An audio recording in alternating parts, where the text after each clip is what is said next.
Bend, known for our beauty, our lumber, our beer, is home to the nicest people in the world. Our history is rich as we continue to thrive through growth and through recessions. Here is the story of a generation, a notch on the belt of our history.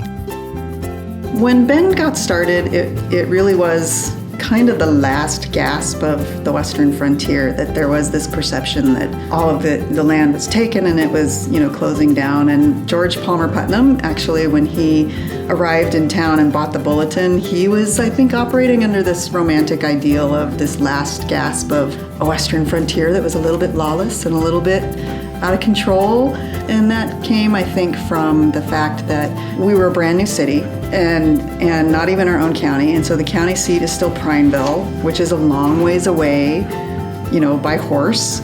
So it would take a little while for law enforcement to get here. And so when your law enforcement is developing kind of behind your population, growing kind of rapidly, that leaves a little room for error or shenanigans. And primarily those shenanigans would happen more on Bond Street than on Wall Street. I can remember in high school, a high school girl would never dare to walk down Bond Street. If they did and their parents found out, whoa, bad trouble. Early on, Bond Street, as my mother would call it, she said they would call it Drunken Lane and Spit Street. And that was really where the pubs, the bars were, and different events that took place. In the earlier years, there were houses of prostitution there too, in addition to the bars. But Wall Street, when I was growing up, was the main that was the core. The back-to-school shopping was always at JCPenney's. And so when you think about the downtown today, it has changed tremendously. You think about the restaurants, the housing, the craft breweries, and just the businesses and how well they're doing. It's hard to find parking in Bend. It wasn't like that for a long time. You could park anywhere you wanted to park. Growing up in Bend was kind of like being on a movie set. It was so idyllic in every way. Drake Park and the river, and very similar, to the way it is now. Harmon Place Field, Kenwood School.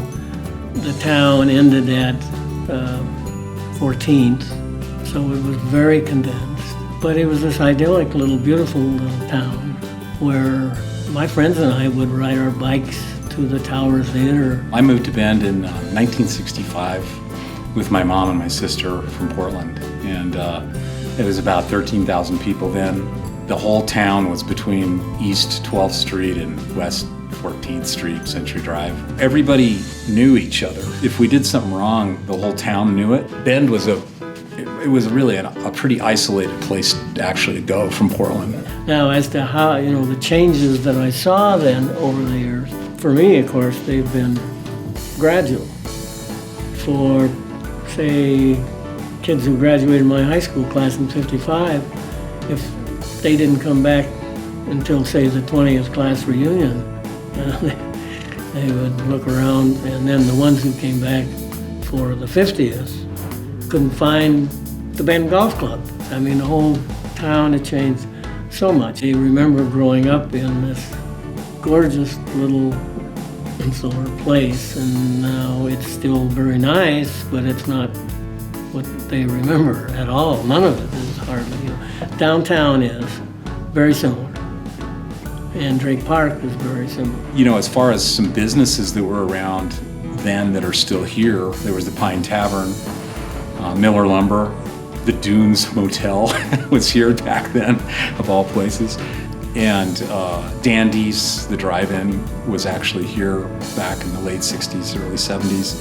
And the Tumalo Emporium, which is now the Tumalo Feed Company, and actually that's where I worked, and I was a dishwasher cook there. And John Wayne was in town with Katharine Hepburn filming Rooster Cogburn, and he came in and I got to make his lunch. Another business that was here then that is still here, obviously, is Mount Bachelor. And back then, Mount Bachelor was Chair 1 and Chair 2. Chair 2 is what's called Red Chair now. When Mount Bachelor came in, that was truly a needle changer. That was a piece of infrastructure that really changed Bend, Oregon. I've lived here all my life, third generation in Bend. I'm experiencing parts of Central Oregon recreationally that I didn't ever experience. And I think about that today and think about, what was that like through 1955? And it really led into when I was, enjoying that river. We spent no time in that river. In fact, we weren't allowed to swim in the river. That river was not used. So today, what's changed? Well, look at it today.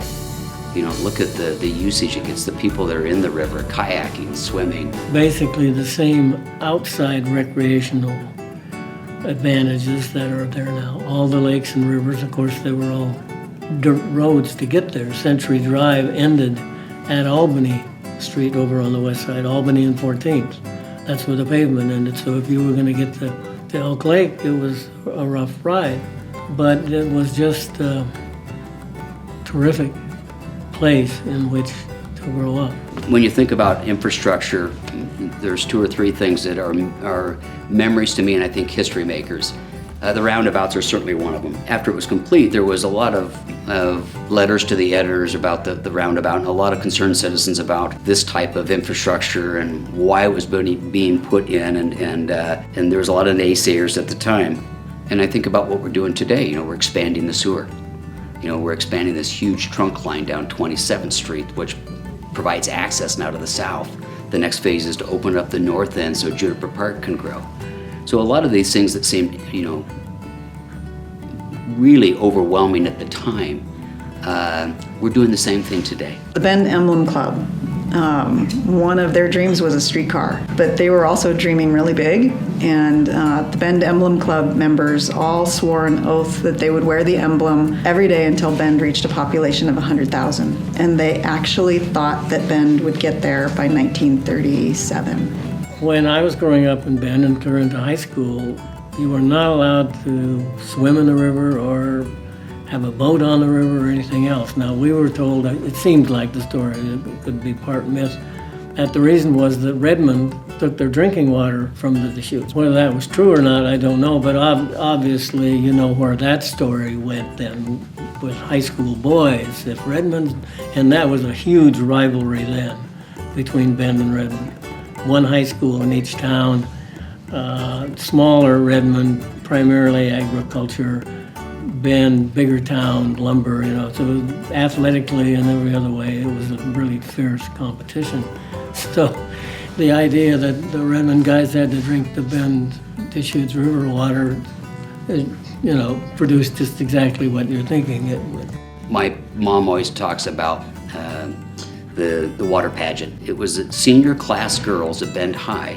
And what she had told me was whoever sold the most pins that you'd wear on your shirt, whoever sold the most pins ended up being the queen. The water pageant was a monstrous undertaking for a town of 10,000 people.